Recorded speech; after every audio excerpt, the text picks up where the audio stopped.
राजधानी दिल्ली में पिछले 24 घंटों के दौरान दिल्ली पुलिस परिवार ने अपने 2 साथियों को खो दिया है। दिल्ली पुलिस लोगों की सुरक्षा जी जान से कर रही है, लेकिन इस बीच कुछ पुलिसकर्मी भी कोविड-19 की चपेट में आ रहे हैं।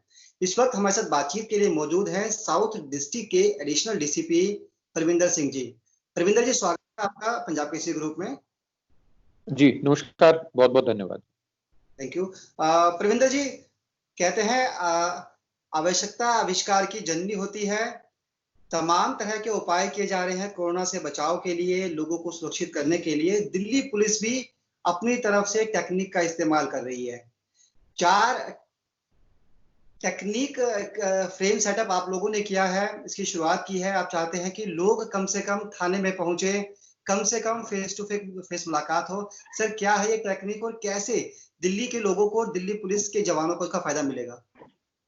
जी पब्लिक से इंटरफेस कम करने के लिए पुलिस स्टेशन जिसमें काफ़ी सारे हमारे कर्मी रहते भी हैं और उनका कार्य क्षेत्र भी वही रहता है, तो उसमें जी। बाहर से आने वाले लोगों का आवागमन कम करने के लिए इसके मद्देनज़र कुछ-कुछ टेक्नोलॉजिकल इंटरवेंशंस क्रिएट किए गए। उसमें सर्वप्रथम मैं चरणबद्ध तरीके से ही बता देता हूँ। प्रथम चरण रहता है कि जब भी कोई पुलिस स्टेशन में आता है, चाहे वो पुलिसकर्मी हो या कोई अन्य आगंतुक, उसको आने के तुरंत गेट पर ही पहले एक contactless hand sanitiser spray machine है, उससे उसके हैंड वॉश करा दिया जाता है। उस हैंड वॉश के बाद उसका नेक्स्ट स्टेप रहता है संतरी से मुलाकात। तो जब संतरी पोस्ट पर वो पहुंचता है, तो वहाँ एक artificial intelligence based thermal scanner हमने लगाया है। उस थर्मल स्कैनर में उनका टेम्परेचर ना सिर्फ वो रिकॉर्ड करता है, बल्कि वो ऑडियो के माध्यम से ये भी बताता है कि टेम्परेचर ज़्यादा है या कम है। अगर कम है तो उसमें कलर कोडिंग रहती है। ग्रीन कलर है you are good to go, आपको एटलीस्ट यहाँ मीजरेबल टेम्परेचर के हिसाब से बुखार नहीं है। और अगर वो रेड दिखाता है तो रेड का मतलब है इस शख्स का बॉडी टेम्परेचर ज़्यादा है, या तो इसको पुलिस स्टेशन में आगे प्रवेश ना दिया जाए। इसके बाद तीसरा चरण है कि अगर उनको ड्यूटी ऑफिसर या फिर अपने इंक्वायरी ऑफिसर या किसी अन्य पुलिसकर्मी से बातचीत करनी है, कि उनको इस इंटरफेस को भी personal one two one interface करने की सर्वप्रथम तो उनको कॉलिंग सिस्टम अवेलेबल करा दिया गया है, जो कि वहीं संतरी पोस्ट के पास ही अवेलेबल है।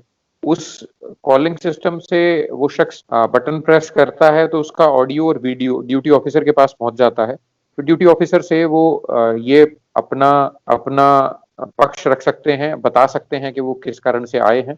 अगर अंदर किसी से मुलाकात करनी है तो उनको मुलाकात करने वाले शख्स को, अगर वो अंदर मौजूद हैं, तो वो बाहर भेज दिया जाएगा। और बाहर पुलिस स्टेशन के आंगन में या कंपाउंड में हमने जगह सुनिश्चित करी है जिसमें मेज और कुर्सी की व्यवस्था है। उसके अलावा अगर उनको कोई शिकायत या कोई सुझाव या कोई पत्र या कोई फाइल पुलिस स्टेशन में देनी है, तो उसको इस स्टेप से आगे पुलिस स्टेशन की बिल्डिंग के अंदर जाने की जरूरत नहीं है। यहीं नजदीक ही एक अल्ट्रावायलेट डिसइंफेक्टेंट बॉक्स हमने प्रोवाइड करवाया है। तो उस बॉक्स में उस पेपर या उस फाइल को रख दिया जाता है। उसमें निश्चित समय के बाद उसको निकाल लिया जाता है और निकाल के फिर उसका इस्तेमाल किया जा सकता है। तो इस तरह हमने कोशिश करी है टेक्नोलॉजी का यूज करके कम से कम पुलिस स्टेशन के अंदर लोगों का आवागमन हो और कम से कम असुविधा भी हो। तो क्या जो आपकी डिस्ट्रिक्ट है, इसके सभी थानों में ये सुविधा शुरू हो गई है? जी इसको शुरुआत करने के लिए हर सब डिवीजन में 2-2 थानों में हमने अभी तक शुरू कर दिया। कुछ पुलिस स्टेशन ऐसे हैं जिसमें सभी चरण नहीं लागू हो पाए, उनमें भी इसी सप्ताह में सब कुछ लागू हो जाएगा।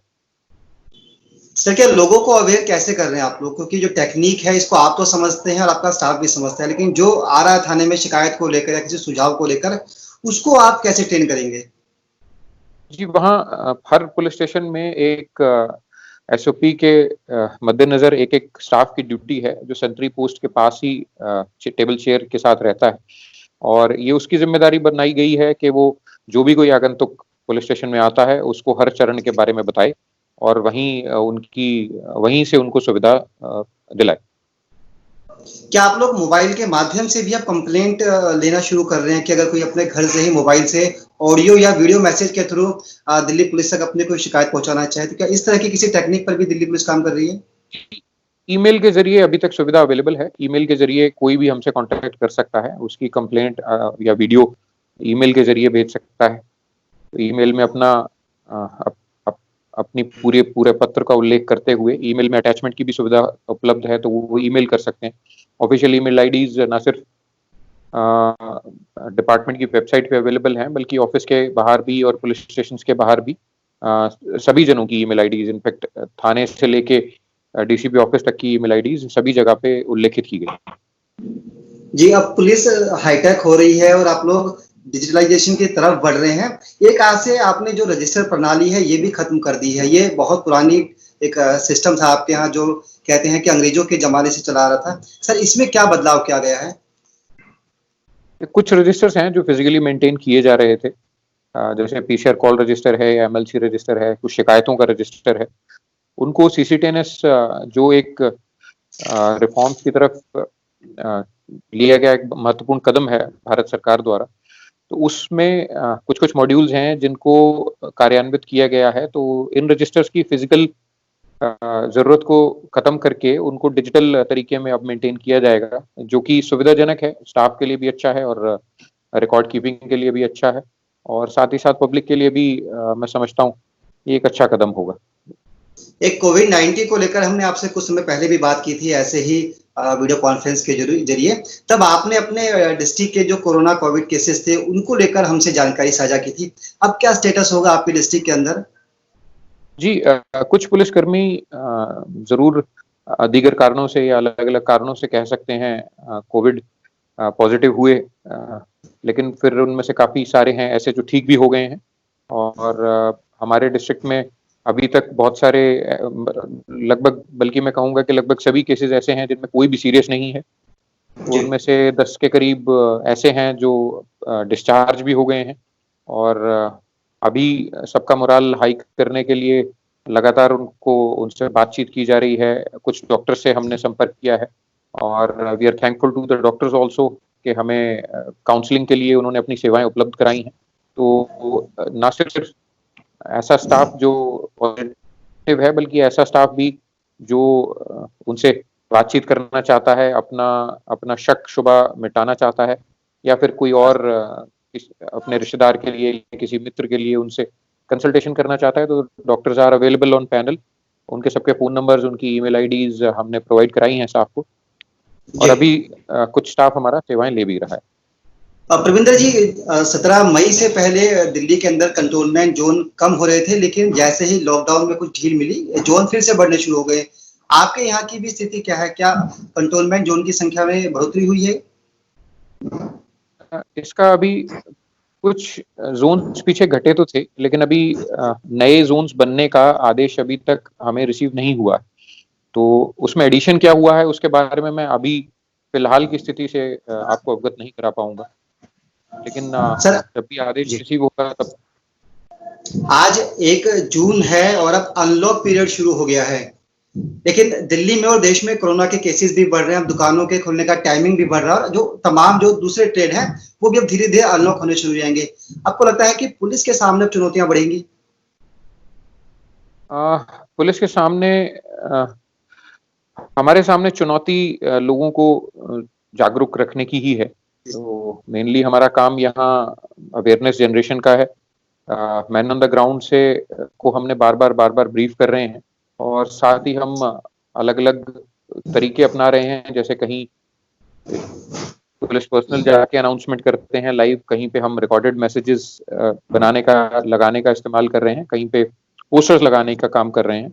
तो हमारी लोगों से यही बार-बार रिक्वेस्ट है कि सोशल डिस्टेंसिंग के नियमों का पालन करें। अगर 2 गज की दूरी या 6 फुट की दूरी बताई जा रही है सभी अथॉरिटीज़ के द्वारा, तो कृपया उसका पालन करें।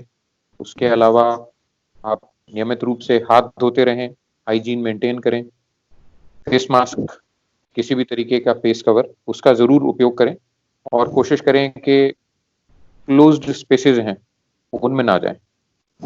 जी, एक सवाल ये है कि दिल्ली पुलिस भी बीमार हो रही है, आप लोग ड्यूटी पर हैं, आपके जवान लोगों की सुरक्षा के लिए लगे। आपको क्या लगता है कहाँ पर गलती हो रही है कि पुलिस महकमा जो पढ़ा-लिखा है, आपको ट्रेन भी किया गया है, आप अपने जूनियर्स को भी ट्रेन कर रहे हैं, फिर कैसे इतनी बड़ी संख्या में पुलिस कोरोना की चपेट में आ रही है। आपको क्या लगता है इस बारे में? नहीं, संख्या ज्यादा नहीं है जी। संख्या पुलिस भी एक सोशल या रादर कहें कि सोसाइटी का पार्ट ही है, और कभी ना कभी अलग अलग कारण हैं। कुछ एक कारण ऐसे भी हैं जिनमें किसी हमारे पर्सनल का कोई परिवार वाला या कोई बहुत क्लोज रिलेटिव असिम्प्टोमेटिक था, उसका टेस्ट नहीं हुआ, लेकिन उससे बातचीत करी, कभी मुलाकात हो गई, और उसके बाद जब लक्षण सामने आए तो दोनों ने टेस्ट करवाया या सभी ने टेस्ट करवाया। अलग अलग कारणों से कोविड के केसेस जो हैं वो आ रहे हैं, और ऐसा कहना अनुचित रहेगा कि सिर्फ पुलिस ही एक डिपार्टमेंट है जिसमें कोविड के केसेस आ रहे हैं, बिकॉज बाकी सारे डिपार्टमेंट्स भी हैं जो पब्लिक आउटरीच का काम कर रहे हैं, या रादर जिनका काम लोगों के बीच रह के काम करने का है, जिन डिपार्टमेंट्स का। तो जैसे जैसे केसेस पॉजिटिव डिटेक्ट होते हैं, वैसे ही डिपार्टमेंट ने एक एसओपी बना रखी है। तो हमारी ये पूरी कोशिश रहती है, भरकस प्रयास रहता है कि हम हमारे जो स्टाफ है और उनके परिजन, उनको मेडिकल सुविधाएं बेहतर से बेहतर अवेलेबल करवाएं। एक सर, क्या कुछ केसेस बड़े हैं? आपने कुछ चालान संख्या कुछ अगर शेयर करना चाहें, जो लोग मास्क लगा के नहीं घूम रहे, जो लोग कोविड-19 से जुड़े हुए जो नियम है उनका पालन नहीं कर रहे, आपके डिस्ट्रिक्ट में क्या सिचुएशन है, क्या स्थिति है सर अभी? जी, यदा-कदा देखने में आ जाता है, और कुछ लोग कभी भूलवश या कुछ लोग जानबूझ मास्क का प्रयोग नहीं कर रहे हैं या फिर सोशल डिस्टेंसिंग फॉलो नहीं कर रहे हैं। तो ऐसा जब भी कभी स्टाफ जो कि पेट्रोलिंग में रहता है या फिर जो पिकेट पर स्टाफ रहता है, उनकी नज़र में आता है तो ज़रूर उस पे कानूनी कार्रवाई की जाती है। अभी अगर कल का आंकड़ा बताऊं तो हमने साउथ डिस्ट्रिक्ट में 8 ऐसे इंस्टेंसेस थे जिसमें 8 लोगों के खिलाफ आईपीसी के धाराओं के तहत मुकदमा रजिस्टर किया गया है। लोगों को क्या कहना चाहेंगे? आखिरी सवाल आपसे है, क्योंकि अब अनलॉक की तरफ हम बढ़ रहे हैं, अपनी सुरक्षा हमारे हाथ में है। ऐसे में अपनी डिस्ट्रिक्ट के लोगों से आप क्या कहना चाहेंगे? कोशिश करें कि चीजों को न छुएं। अगर आपको ऐसी सिचुएशन में जाना ही पड़ रहा है कि जहां कुछ ना कुछ ऐसा इक्विपमेंट है जिसको छूने से नहीं बच सकते हैं, तो कृपया ग्लव्स का प्रयोग करें। सामान खरीदने जाते हैं तो कपड़े से बने थैले का प्रयोग करें। उस थैले को घर आए, उसके आने के बाद उसको धो जरूर लें साबुन से, डिटर्जेंट से। क्लोज्ड स्पेसेस में या ऐसी जगहें जो बंद हैं, बंद कमरे, हॉल हैं, इस तरीके की जगहों में जाने से बचें। बहुत सारे लोग जहां शरीक हों, ऐसे प्रोग्राम्स में जाने से बचें। कोशिश करें आपस में 2 गज की दूरी या 6 फुट की दूरी मेंटेन कर सकें। अगर इन सब कदमों का, जो कि बार बार सरकार द्वारा, विभिन्न विभागों द्वारा बताया जा रहा है, इन कदमों का अगर हम अक्षरश पालन करेंगे तो निश्चित है कोविड से अपने आप, अपने आसपास वालों को, अपने परिवार को बचाने में हम सफल होंगे। चलिए परविंदर जी, दिल्ली पुलिस के काम वाकई सराहनीय रहे हैं इस पूरे लॉकडाउन पीरियड के दौरान, और जिस तरह से आप लोगों की सुरक्षा के लिए अपने थानों को भी टेक्निक के साथ जोड़ रहे हैं, लोगों को सुरक्षित करने का जो प्रयास दिल्ली पुलिस कर रही है, इसकी सराहना पूरे देश भर में हो रही है। आपने समय दिया पंजाब केसरी ग्रुप को, बहुत बहुत धन्यवाद। इसका बातचीत के लिए शुक्रिया आपका। थैंक यू, नमस्कार।